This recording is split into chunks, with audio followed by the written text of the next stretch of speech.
संस्कृतचा पुढचा जो वर्णपरिचय टॉपिक होता त्यातला पुढचा पॉइंट स्टार्ट करतोय किंवा पुढचा सब टॉपिक स्टार्ट करतोय. तर पुढचा सब टॉपिक कोणता सांगितलेला आहे? प्रयत्न. मग प्रयत्न, आता प्रयत्न म्हणजे काय? तर ट्राय. प्रयत्न म्हणजे काय? ट्राय. हे आपल्याला माहिती. पण नेमकी कसला प्रयत्न सांगितलेला आहे यांनी? किंवा यत्न, यत्नाचे प्रकार कोणते सांगितले किंवा यत्न म्हणजे काय सांगितलेले? ते आधी आपल्याला माहित पाहिजे. मग यत्न, यत्न म्हणजे काय? की वर्ण उच्चारण करतोय, वर्ण उच्चारण करतोय. मग वर्ण उच्चारण करत असताना आता मी बोलते, म्हणजे वर्ण उच्चारण करते, तेव्हा काहीतरी प्रयत्न होत आहे माझे ना, तेव्हाच माझे वर्ण बाहेर पडताय ना. जर मी कोणताही प्रयत्न केला नाही किंवा कोणतीही तोंडाची चेष्टा केली नाही, कोणतीही तोंडाची हालचाल केली नाही, तर वर्ण उच्चारले जाणार आहे का? तर नाही. असे वर्ण उच्चारले जाणार नाही. मग प्रयत्न, प्रयत्न म्हणजे काय? तर वर्ण उच्चारण करण्यापूर्वी जी जिभेची किंवा मुखातील अवयवांची जी चेष्टा घडून येते किंवा मुखातील अवयवांचं जी चेष्टा म्हणजे जो प्रयत्न घडून येतोय त्याला आपण प्रयत्न असे म्हणतोय. प्रयत्न म्हणजे कळालं म्हणजे मग काय? तर प्रयत्न म्हणजे वर्ण उच्चारण करण्यापूर्वी अवयवांची जी चेष्टा होते, अवयव जे चेष्टा करण्याचा प्रयत्न करताय, चेष्टा म्हणजे काय? तर हालचाल. अवयव जे हालचाल करण्याचा प्रयत्न करताय त्याला आपण काय बोलतोय? प्रयत्न असे बोलतोय. मग आता हे बरं सांगितलेलं तुलास्य प्रयत्न सवर्णम. आता हे पुढे आपल्याला संज्ञा प्रकरणात बघायचंय सूत्र नेमकी काय सांगितलेले तुलास्य प्रयत्न सवर्ण. पण मी एक छोटीशी हिंट देऊन टाकते किंवा काय ते इथं आपण बघूया. किंवा नेमकी प्रयत्न म्हणजे काय? तर तुलस्य, तुलस्य म्हणजे काय? तालू. तुलस्य म्हणजे तालू आधी जे उच्चारण स्थान बघितले होते आपण. तालू आधी उच्चारण स्थान ज्या वर्णांचे समान असतात ते एकमेकांचे सवर्ण असतात. ते वर्ण एकमेकांचे सवर्ण असतात किंवा सोबती असतात. म्हणजे तुलास्य प्रयत्न सवर्ण. मग कसं ते? तर कय अकुह विसर्जनम कंठ. मग क अ ख क ख ग हे काय झाले? एकमेकांचे सवर्ण झाले. का? तर अकुह विसर्जनम कंठ या सगळ्यांचं उच्चारण स्थान काय सांगितलेले? वर्ण उच्चारण स्थान तर कंठ सांगितलेले. मग हे सूत्र काय सांगतंय? की ज्यांचं तालू आदी म्हणजे तालू, कंठ, मुर्दा हे उच्चारण स्थान ज्या वर्णांचं समान आहे किंवा अभ्यंतर प्रयत्न किंवा बाह्य प्रयत्न जर त्या वर्णाचा समान सांगितलेला असेल तर ते वर्ण एकमेकांचे सवर्ण होतात. एकमेकांचे सवर्ण म्हणजे सोबती होतात. एमसीक्यू साठी विचारू शकतात की तुलस्य प्रयत्न सवर्णम म्हणजे नेमकी काय किंवा हे सूत्र काय आहे? तर तुलस्य प्रयत्न सवर्णम म्हणजे काय? तर जे वर्णांचं उच्चारण स्थान किंवा प्रयत्न जो सांगितलाय अभ्यंतर प्रयत्न किंवा बाह्य प्रयत्न ज्या वर्णांचा समान असतात त्याला आपण काय बोलतो? तुलस्य प्रयत्न सवर्णम असे बोलतो. आता पुढे प्रयत्न. प्रयत्नाचे दोन प्रकार सांगितलेले आहेत. प्रयत्न. प्रयत्नामध्ये काय पडतंय मग? अभ्यंतर प्रयत्न आणि बाह्य प्रयत्न. अभ्यंतर प्रयत्न आणि बाह्य प्रयत्न. मग आता अभ्यंतर प्रयत्न. अभ्यंतर प्रयत्न म्हणजे काय? तर वर्ण उच्चारण करायचंय. वर्ण उच्चारण करताना मी आता वर्ण उच्चारण करते. तर वर्ण उच्चारण करत असताना काय होतंय की विचारपूर्वक जो वर्ण उच्चारण केला जातो म्हणजे एखादा वर्ण उच्चारण करण्यापूर्वी जो अल्प काळात जो विचार केला जातो आणि नंतर वर्ण उच्चारण केला जातो तर तो जो विचार करण्याचा किंवा मुखातल्या आतल्या आत तो वर्ण बाहेर पडण्यापूर्वी जी घटना घडते त्याला आपण अभ्यंतर प्रयत्न असे बोलतोय. मग अभ्यंतर प्रयत्न म्हणजे काय? तर वर्ण उच्चारण करण्यापूर्वी जो प्रयत्न केला जातो तो प्रयत्न फक्त वक्त्यालाच समजतो त्याला आपण काय बोलतो? अभ्यंतर प्रयत्न असे बोलतो. वर्ण उच्चारण करण्यापूर्वी जो प्रयत्न केला जातो त्याला काय बोलतो आपण? अभ्यंतर प्रयत्न बोलतो. अभ्यंतर प्रयत्न हा काय होत असतो? तर तो वक्त्याला समजत असतो फक्त बाकीच्याला कळत नसतो. वक्ता म्हणजे काय? जो व्यक्ती बोलणार आहे त्या व्यक्तीलाच हा प्रयत्न कळत असतो. दुसऱ्या कोणत्याच व्यक्तीला हा प्रयत्न कळून येत नाही कारण की हा आतल्या आत होत असतो. अभ्यंतर म्हणजे काय? आतल्या आत. मग हा जो प्रयत्न सांगितलेला ना तो आतल्या आत घडत असतो. त्याला बाहेरच्या व्यक्तीला तो बाहेर पडतच नाहीये. त्यामुळे तो वर्ण समजत नाही. हा फक्त जो बोलणार आहे त्यालाच समजतो. त्याला आपण अभ्यंतर प्रयत्न बोलतोय. मग आता अभ्यंतर प्रयत्नाचे 5 प्रकार सांगितलेले आहेत. अभ्यंतर प्रयत्नाचे 5 प्रकार सांगितलेले आहेत. स्पृष्ट, ईषत स्पृष्ट, विवृत्त, ईषत विवृत्त आणि संवृत्त असे 5 प्रकार सांगितलेले आहेत. अभ्यंतर प्रयत्न म्हणजे कळालं काय? तर अभ्यंतर प्रयत्न म्हणजे वर्ण उच्चारण करण्यापूर्वी जो प्रयत्न केला जातो, तो प्रयत्न फक्त वक्त्याला समजत असतो. त्याला काय बोलतो आपण?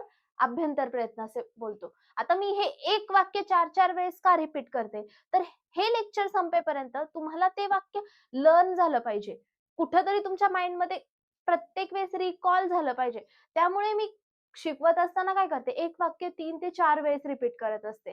त्यामुळे तुम्ही काय करत जा, ते वाक्य उगाच स्किप पुढे करत नका जाऊ. तर ते वाक्य पूर्ण ऐकत जा. त्याने काय होणार आहे, तुमचं तिथल्या तिथे ती गोष्ट क्लिअर होऊन जाणार आहे.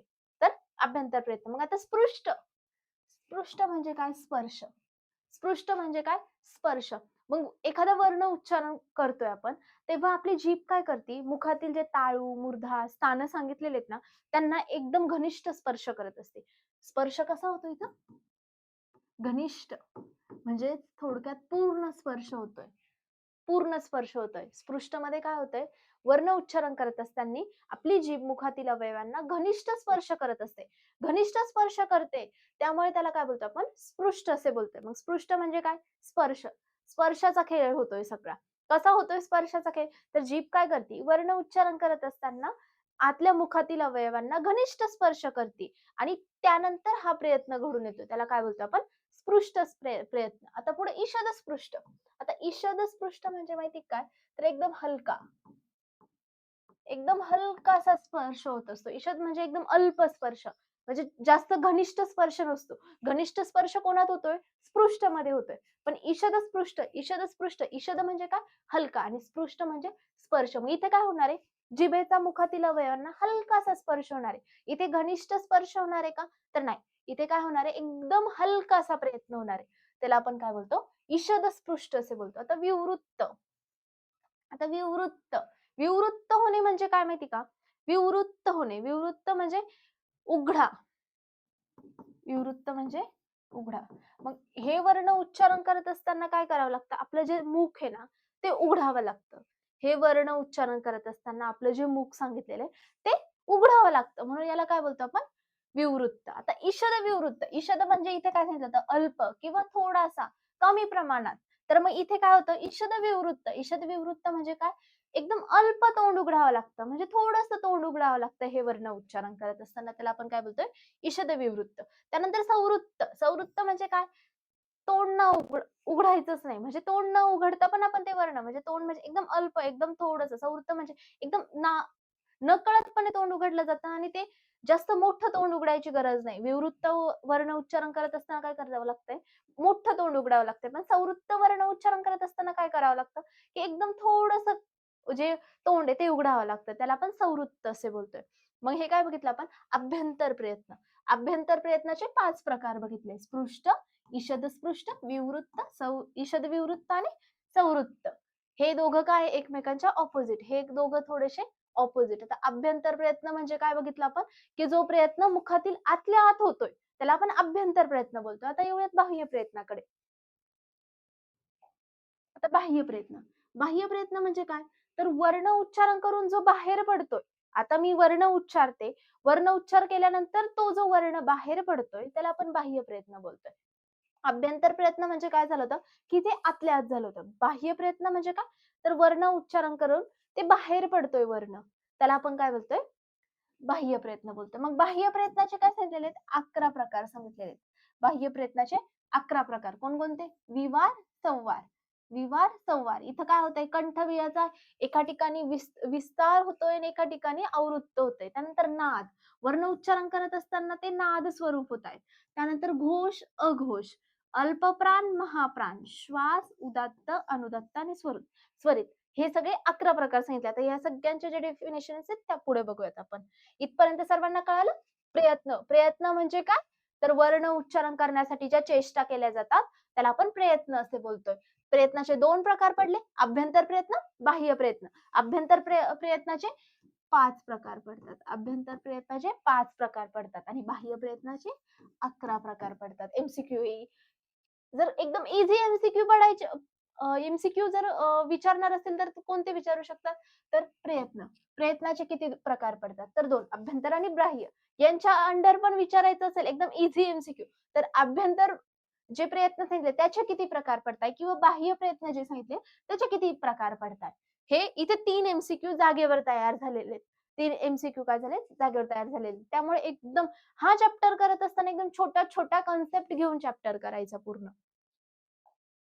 त्यानंतर पुढे आता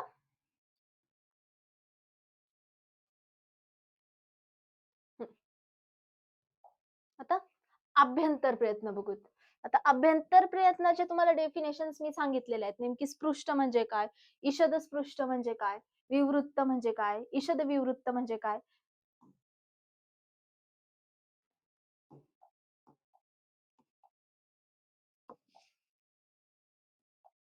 ईषद विवृत्त म्हणजे काय, सवृत्त म्हणजे काय. तर मग आता त्यांच्यामध्ये कोणते वर्ण येत आहेत ते ह्या श्लोकांमध्ये. आता मी हे श्लोकात का दिलंय, श्लोक पाठ करायचे का नाही, पण लक्षात ठेवायचे. तुम्हाला काय करतील MCQ साठी श्लोक दिलेला असेल, स्पृष्टम प्रयत्नम स्पर्शानाम. मग कोणाचा जो स्पृष्ट प्रयत्न आहे तो नेमकी कोणाचा होतोय, किंवा ईषद स्पृष्ट कोणाचा होतोय, अंतस्थानांचा. त्यानंतर विवृत्त प्रयत्न कोणाचा होतोय असं तुम्हाला श्लोकात विचारतील. मग जर हे श्लोकात विचारणार असतील तर तुम्हाला तुमचा श्लोक काय पाहिजे, रेडी पाहिजे. मग आता स्पृष्ट प्रयत्न कोणाचा सांगितलेला आहे, क ते म चे जे वर्ग सांगितलेले आहेत, क ते म चे जे वर्ग सांगितलेले आहेत, 5 5 25 25 वर्ण होते. आपण बघितलं होतं ते आधीच्या लेक्चर मध्ये मी तुम्हाला हे सगळं सांगितलेलं आहे. तर क ते म च्या याच्यात जे वर्ण सांगितलेले आहेत ते सगळे कशात येतात, स्पृष्ट प्रयत्नात येतात. त्यानंतर ईषद स्पृष्ट म्हणजे काय, ईषद स्पृष्टामध्ये कोण येतंय, ईषद स्पृष्टम अंतस्थानम. ईषद स्पृष्ट मध्ये कोण येतंय, अंतस्थानाचे वर्ण येतात. त्यानंतर अंतस्थानाच्या वर्णात कोण येते मग, यन. अंतस्थानाच्या वर्णात कोण येते, यन. मग विवृत्त मध्ये कोण होत आहे, सर्व प्रकारचे स्वर येत आहे. आणि ईषद विवृत्त मध्ये उष्म सह उष्म वर्ण कोणते, श सह ईषद विवृत्त म्हणजे काय, तर ईषद म्हणजे हलकेसे तोंड उघडावं लागतं, त्याला काय बोलतो आपण, ईषद विवृत्त बोलतो. मग ईषद विवृत्त वर्ण कोणते सांगितलेले, उष्म वर्ण. सवृत्त मध्ये कोणते सांगितले, अवर्णस्य ह्रस्व अ. सवृत्त मध्ये कोण येतं, फक्त ह्रस्व अ. मग स्पृष्ट मध्ये कोण आले, क ते म पर्यंत जे 25 वर्ण सांगितले वर्गातले ते. त्यानंतर ईषद स्पृष्ट मध्ये अंतस्थ म्हणजे यन मध्ये यरवल. त्यानंतर विवृत्त मध्ये सगळ्या प्रकारचे स्वर सॉरी. ईषद विवृत्त मध्ये उष्म येणार, सवृत्त मध्ये ह्रस्व येणार. हे इथपर्यंत सर्वांना लर्न झालं असेल. आता पुढे जाऊयात आपण बाह्य प्रयत्न. त्यानंतर आधी एक चार्ट बघून घेऊयात आणि मग पुढचं बघूयात. आता इथे चार्टच्या स्वरूपात तुम्हाला दिलंय नेमकी कोणते वर्ण कशात येतील. मग आता स्पृष्ट मध्ये कोण येते, क ख ग घ ग ग च छ ज झ य. हे बघा इथं पहिला वर्ग,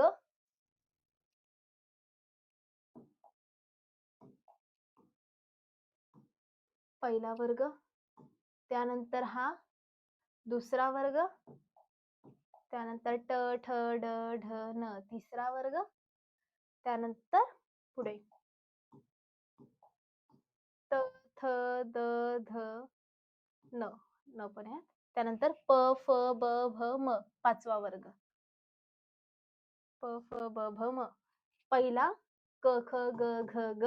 मी काय बोलले ते स्पृष्ट मध्ये क ते म पर्यंतचे, क ते म पर्यंत. मग क ते म पर्यंत कोण कोण होतं, क ख ग घ ग. हे पहिला वर्ग किंवा क वर्ग. त्यानंतर च छ ज झ ज हा काय झाला, च वर्ग. ट ठ ड ढ न हा काय झाला, ट वर्ग. त थ द ध न त वर्ग. प फ ब भ म प वर्ग. स्पृष्ट मध्ये काय लक्षात ठेवायचं मग, तर क वर्ग, त्यानंतर च वर्ग, त्यानंतर ट वर्ग, त्यानंतर प वर्ग. क च ट त वर्ग राहिला इथे, त वर्ग. हे 5 जे सांगितलेले ते लक्षात ठेवायचे. क वर्ग, च वर्ग, ट वर्ग, त वर्ग आणि प वर्ग. मग त्या वर्गातले अक्षर ते तुम्हाला माहिती आता. पहिला वर्ग, वर्गातले पहिले, वर्गातले दुसरे, तिसरे, चौथे आणि पाचवे. हे कधीच विसरायचे नाही. पुढे जो बघायचंय आपल्याला सगळं 1, 2, 3, 4, 5 म्हणजे काय येणार क. क काय झाला वर्गातला पहिला. त्यानंतर ख, दुसरा वर्ग, ग, तिसरा वर्ग, घ आणि ग. मग पहिला क, क, क कशात येतोय मग हे पुढे बघायचंय आपल्याला. क ते म पर्यंत काय झालंय स्पृष्ट वर्ण झाले. त्यानंतर आता पुढे ईषद स्पृष्ट. ईषद स्पृष्ट म्हणजे काय? स्पर्श एकदम हलका होणार, एकदम हलकासा. ईषद म्हणजे अल्प किंवा हलकासा. तर मग ईषद स्पृष्ट मध्ये कोण येणार? यन. यन प्रत्याहार. अंतस्थ वर्ण. यन प्रत्याहार. य, र, ल, व. यन. आता न का नाही घेतला आपण? तर ते प्रत्याहारात बघितलं होतं आपण. तो काय होणार? त्याचा लोप होऊन जाणार. त्यानंतर विवृत्त. विवृत्त मध्ये कोण येणार? सर्व प्रकारचे स्वर येणार आहेत ना. मग अ, इ, उ, रू, लू, ए, ओ, आई, औ. हे सगळे स्वर कशात आले? विवृत्त. ईषद विवृत्त. ईषद विवृत्त मध्ये उष्म वर्ण. ईषद विवृत्त मध्ये उष्म वर्ण. मग उष्म वर्ण कोणते सांगितले ते? श, श, स, ह. हे काय सांगितले ते? उष्म वर्ण. त्यानंतर ह्रस्व. ह्रस्व काय? संवृत्त. संवृत्त मध्ये काय सांगितलेले? ह्रस्व. हा जो चार्ट आहे तो लर्न करून घ्यायचा. आपल्या नोटबुक मध्ये लिहून ठेवायचा. त्याने काय होणार आहे? तुमचे हे जे सगळे जे अभ्यंतर प्रयत्न आहे ते काय होणार? दररोज नजरे खालून जाणार. वही अशी बनवायची की ती शेवटपर्यंत वाचायला पण इंटरेस्ट आला पाहिजे. मग त्याच्यासाठी काय करायचं? कलर पेन्स यूज करा किंवा व्यवस्थित हायलाइट करा. म्हणजे काय होणार? ती वही वाचताना बोर पण होणार नाही. ऑलरेडी बोर सब्जेक्ट आहे. त्यात पण तुम्ही जर नोट्स वगैरे प्रॉपर रेडी नाही ठेवल्या तर ते अजून बोर होणार. त्यापेक्षा काय करायचं? एकदम नोट्स छोट्या आणि स्वतःला आवडतील वाचायला अशा बनवायच्या. हा चार्ट मध्ये तुम्ही नोट्स केलाय. झालं. तुम्हाला कळालं. एका शब्दात स्पृष्ट लिहून ठेवायचं. स्पृष्ट म्हणजे स्पर्श. मग स्पर्श कसा होतो ते तुम्हाला लगेच क्लिक होईल. एकदा दोनदा वाचल्यावर. त्यानंतर आता पुढचं बघूया. बाह्य प्रयत्न. आता बाह्य प्रयत्न. बाह्य प्रयत्न म्हणजे काय? ते आधीच आपण बघितलंय. बाह्य प्रयत्न म्हणजे वर्ण उच्चारण करत असताना जो प्रयत्न पूर्ण तोंडाच्या बाहेर आल्यानंतर होतो, मुखाच्या बाहेर आल्यानंतर होतोय. वर्ण उच्चारण दुसऱ्याला समजतोय. त्याला आपण बाह्य प्रयत्न बोललोय. मग आता बाह्यमध्ये 11 प्रकार बघितले होते आपण. विवार, संवार, श्वास, नाद, घोष, अघोष, अल्पप्राण, महाप्राण, उदात्त, अनुदात्त, स्वरित. आता मग विवार. विवार म्हणजे काय? कंठ विस्तृत होतो. आता इथे काय होत असतं? हे वर्ण उच्चारण करत असताना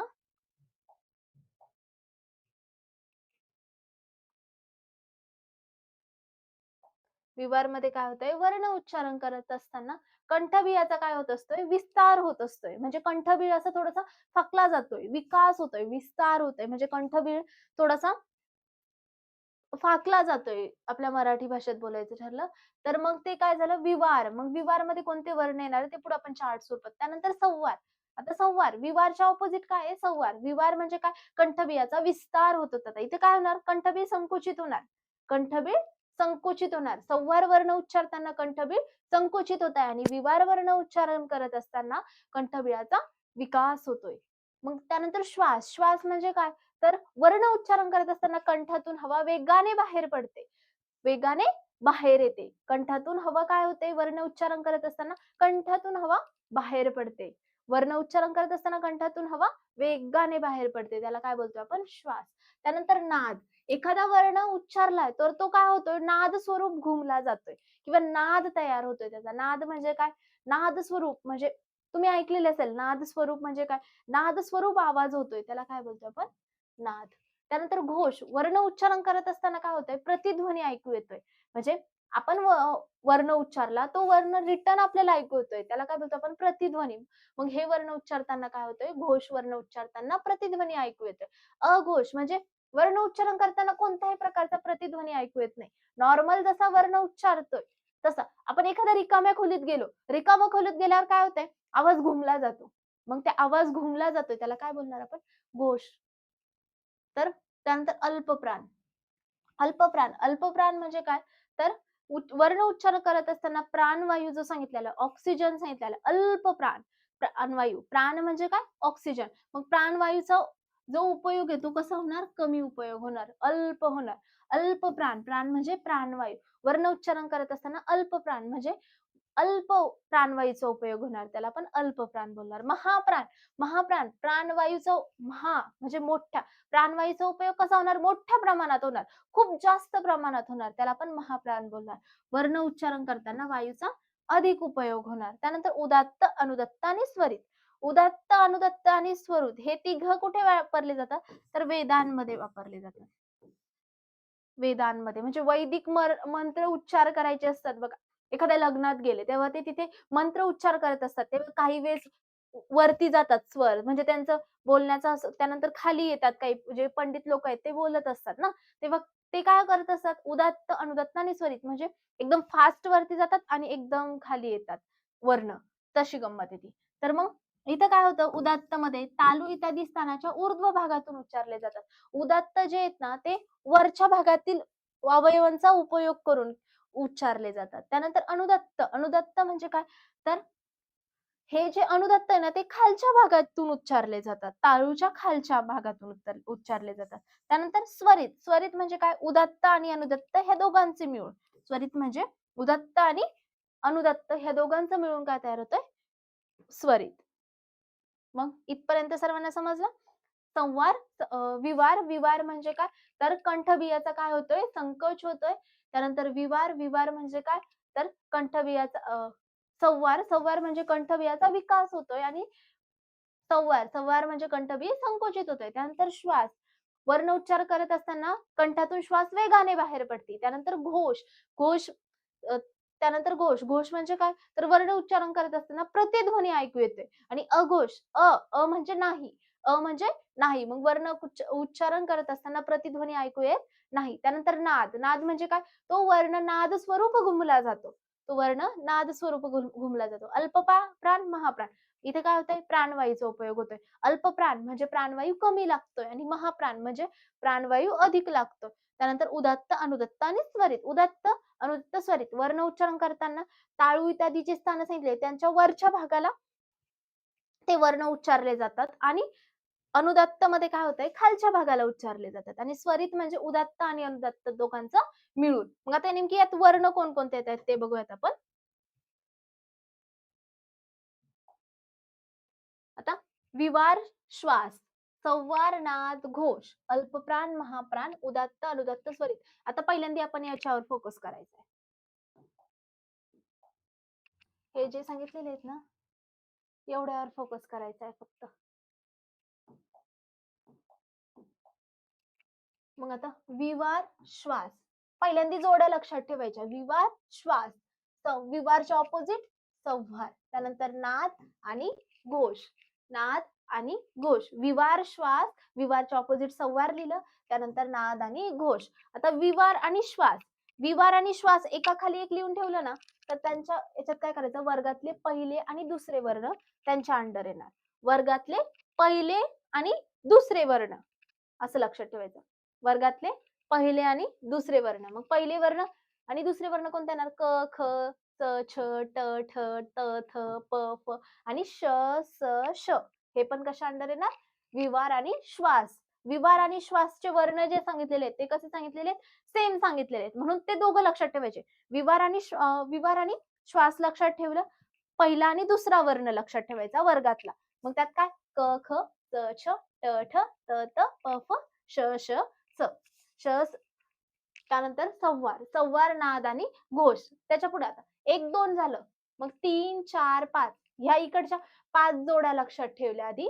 5 जोड्या लक्षात ठेवल्यावर इकडे 2 जोड्या होत्या, इकडे 3 जोड्या होत्या. त्यामध्ये काय झालं, 3 होत्या, मग प्रत्येकाला एक एक दिलं, असं ट्रिक वाईज लक्षात ठेवणार आपण. मग 3 नंबरला कोण आहे, संवार, नाद किती नंबरला, 4 आणि घोष 5. आता मी हे फक्त ट्रिकने लक्षात ठेवावं म्हणून सांगितलेलं आहे. संवारचे वर्ण कोणते, ग, ग, घ, ग. तिन्ही वर्ण वर्गातले तिसरे, चौथे आणि पाचवे तिन्ही वर्ग काय होणार आहे, संवार अंडर येणार आहे, नाद अंडर पण येणार आहे, घोष अंडर पण येणार आहे. समजलं. मग इथे काय होतंय, संवार, नाद आणि घोष मध्ये वर्गातले तिसरे, चौथे आणि पाचवे वर्ण आहेत. मग तिसरे, चौथे, पाचवे वर्ण कोणते, ग, घ, ग, ज, झ, य, ड, ढ, न, त, थ, द, ध, न, प, फ, ब, प, ब, भ, म, य, व, र, ल. य, व, र, ल अंतस्थ वर्ण आले इथे. तर मग इथे काय लक्षात ठेवायचंय? संवार, नाद आणि घोष. इथपर्यंत सर्वांना कळालं असेल. 1, 2, 3, 4, 5. आता इकडच्या साईडला यायचं. मिक्स करायचं नाही. पहिल्या वाटलंच तर काय करा, पहिल्या दिवशी एवढंच लिहून काढा आणि एवढंच व्यवस्थित परफेक्ट लर्न करा. नंतर दुसऱ्या दिवशी हे 2 कॉलम लिहा. ह्या 2 कॉलम मध्ये काय होतं आता 1, 3, 5. 1, 3, 5 आणि 2 आणि 4 असा ग्रुप बनणार आहे. मग वर्गातले 1, 3 आणि 5 हे जे वर्ण आहे ते एकत्र येणार आणि दुसरे आणि चौथे एकत्र येणार. मग आता वर्गातले पहिले, तिसरे, पाचवे वर्ण कोणाच्या अंडर येणार? तर अल्पप्राणच्या. अल्पप्राणच्या आणि महाप्राणच्या अंडर कोण येणार? वर्गातले दुसरे आणि चौथे वर्ण. दुसरे आणि चौथे वर्ण. मग पहिला, तिसरा, पाचवा क, ग, ग. दुसरा वर्ग ख, ख आणि घ. त्यानंतर पहिला वर्ग च, तिसरा ज आणि पाचवा य. ट पहिला, ड तिसरा, न पाचवा. त्यानंतर त पहिला, तिसरा, पाचवा. पहिला, तिसरा, पाचवा. श, श, स, ल, श, श, स, ल. हे जे एकत्र आहेत ना ते सेपरेटलीच लक्षात ठेवून द्यायचे. तिथपर्यंत कळालं. त्यानंतर आता इथे कोणते सांगितले मग महाप्राणमध्ये? दुसरे आणि चौथे. दुसरे आणि चौथे. घ, ख आणि घ, छ आणि ज, ठ आणि ड, थ आणि ध. हे सगळे काय झाले? वर्गातले दुसरे आणि चौथे वर्ण. अल्पप्राण अंडर कोण होते? 1, 3, 5 मधले. महाप्राण अंडर 2 आणि 4 मधले. उदात्त, अनुदात्त, स्वरित. आता उदात्त, अनुदात्त, स्वरित यांचा उपयोग मी काय बोलले तुम्हाला कुठे होणार? तर वेदांच्या मंत्र उच्चारणामध्ये होणार. मग इथे काय येणार? अ, इ, उ, रू, लू, ओ सगळे स्वर आलेत. इथे काय झाले? सगळे स्वर आले.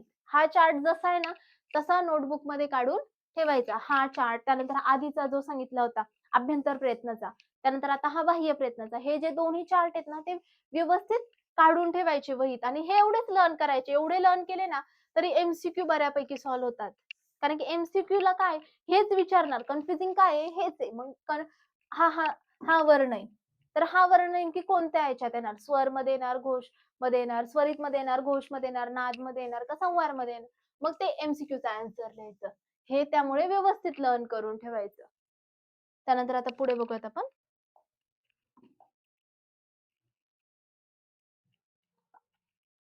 काय काय बघितलंय आता आपण ते एकदा बघून घेऊयात. हा टॉपिक संपलेला आहे इथे.